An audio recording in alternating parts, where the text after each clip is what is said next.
ভাবুন তো, আপনার সবচেয়ে প্রিয় মানুষটি 5 বছর আগে পৃথিবী ছেড়ে চলে গেছে। তবুও আপনি প্রতি বছর হাজার হাজার কিলোমিটার পথ পাড়ি দিয়ে তার কবরের কাছে ফিরে আসছেন। অবিশ্বাস্য শোনালেও ঠিক এমনটাই করে একটি পাখি। তার নাম ক্লেপেতান।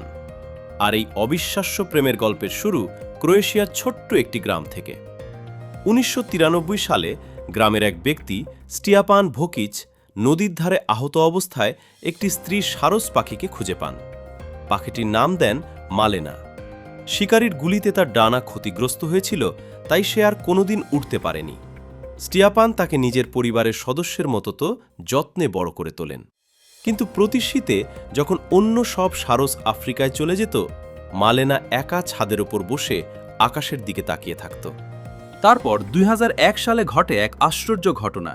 একটি পুরুষ সারস এসে মালেনার পাশে বসে। তার নাম ক্লেপেতান। কেউ ভাবেনি সে আবার ফিরে আসবে, কিন্তু শীত শেষে প্রায় 13,000 কিলোমিটার পথ পাড়ি দিয়ে সে আবার ফিরে আসে, ঠিক একই ছাদে একই সঙ্গীর কাছে।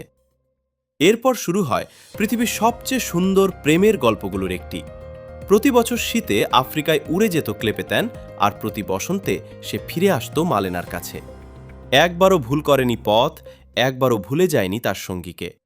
দুজনের সংসারে জন্ম নেয় 66টি ছানা। তারপর আসে 2021 সালের 7 জুলাই।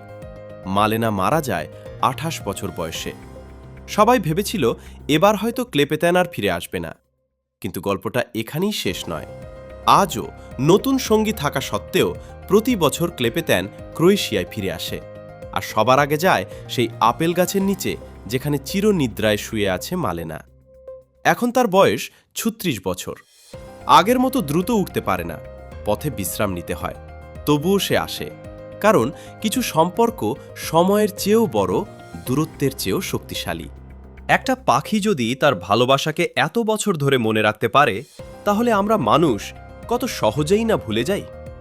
এটাই হয়তো সত্যিকারের ভালোবাসা, যেখানে মৃত্যু আছে কিন্তু ভুলে যাওয়া নেই।